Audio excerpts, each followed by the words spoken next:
ଓ परमात्मने नमः।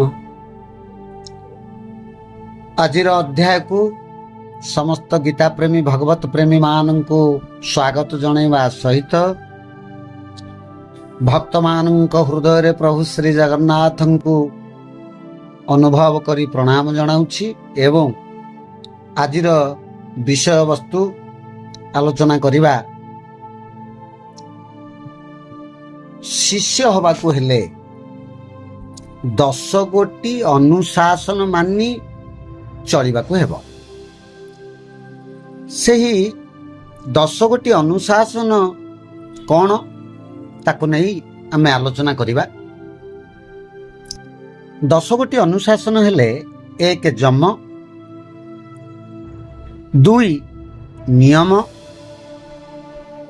एवं ये जो जम नियमर 5 शाखा रही। जमर 5 नियम रही, नियमर मध्य 5 नियम रही। आमे प्रथमे जमर 5 नियम को देखिबा। प्रथम अहिंसा, द्वितीय सत्य, तृतीय अस्तेय, चतुर्थ ब्रह्मचर्य, 5 अपरिग्रह एवं द्वितीय रे जो नियमर 5 नियम ताकू मध्य देखिबा। प्रथम शौच, द्वितीय संतोष, तृतीय तप, चतुर्थ स्वाध्याय, पंचम ईश्वर प्रणिधानी। तेबे आमे ये 10 नियम को बुझीगले किए किए, किंतु 10 नियमर जो शाखा 5 बाहरले से शाखा मानकर अर्थ कौन। आमे प्रथमे जमर जो 5 नियम तार प्रथम अछंती अहिंसा ताकू बुझीबा। अहिंसा काहाकू कहा जाए। धरि निया जाऊ आमको किछि कारण न थाई जणे इंटेंशनली उद्देश्यमूलक भाव रे ईर्ष्यान्वित हेई आम उपरे आक्रमण कले कि आमर किछि क्षति कले। आमे देखिले जे सी बहुत बलवान एवं धनवान भी, आमे तांको पारिबुनी।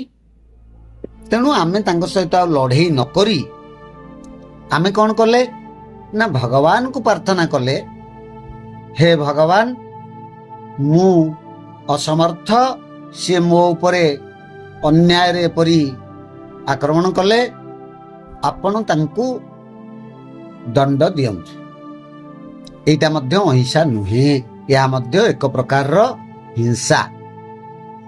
अहिंसा किपरि हबो? आम उपरे जहा घटिला ताहा घटिबार थिला, आकु ग्रहण करिबाकू हबो प्रथम कथा।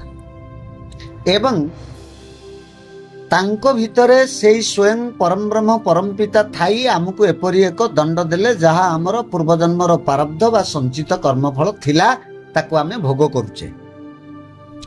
जदि आमर किछि दोष न थाई सेपरि आम उपरे आघात मानसिक स्तर रे शारीरिक स्तर रे बा धन धान्य किछि क्षति हवा परि कले केही आमको बुझी जिबाकू हबो जे यहा आमर घटिबार थिला, घटिला। यहा आमर प्रारब्ध बा संचित कर्मफल से काटिले। एवं जेहेतु किछि कारण न थाई आम उपरे एपरि घटना घटेइले आमर 10 भाग क्षति हबार थिबो, जदि से 5 भाग क्षति घटेइचंती, आउ जो बाकी 5 भाग आमर प्रारब्ध एवं संचित कर्मफल आमको भोग करिबाकू पड़ितांता, सेतक अवशिष्ट सीए नेबे जे बिना कारण रे आम प्रति एपरि घटना घटेइले। एवं आमर जो प्रारब्ध कर्मफल पापफल भोग करिबाकू आम पई थिला तांकू भोग करिबाकू हबो। तेणु से आमर शत्रु नुहंती मित्र, कारण आमर पापफल को आमर प्रारब्ध एवं संचित कर्मफल को से भोग करिबाकू एपरि घटना घटेइचंती एवं आम ठारू ताहा अधा भाग नै थिबारु से आमर मित्र। ये भावना होची अहिंसा। तापरे आमे आसीबा सत्य। ये जगत मिथ्या ब्रह्म सत्य एक कथा जगत गुरु शंकराचार्य कहले। जदि जगतगुरु शंकराचार्य कहिले ଜଗତ ମିଥ୍ୟା ବ୍ରହ୍ମ ସତ୍ୟ, ତେବେ ଏ ଜଗତରେ ଯାହା ଅଛି ସବୁ ମିଥ୍ୟା, ବ୍ରହ୍ମକୁ ଛାଡ଼ିଦେଲେ। ତାହେଲେ ବ୍ରହ୍ମ କ'ଣ? ଯାହା ଥିଲା, ଯାହା ଅଛି, ଯାହା ରହିବ, ତାହା ହେଉଛି ସତ୍ୟ। ଅର୍ଥ ଯେଉଁ ଆତ୍ମା ପ୍ରାଣ ରୂପରେ ଆମ ଶରୀରରେ ରହିବାରୁ ଆମେ ରହିଛେ, ସେ ଥିଲେ, ଅଛନ୍ତି ଏବଂ ଆମ ପାଖରେ ନ ରହିଲେ ମଧ୍ୟ ରହିବେ, କାରଣ ଆତ୍ମା ଅବ୍ୟୟୀ। ତେଣୁ ଆମେ ସେହିପରି ଏକ ସତ୍ୟକୁ ପାଳନ କରିବାକୁ ହେବ।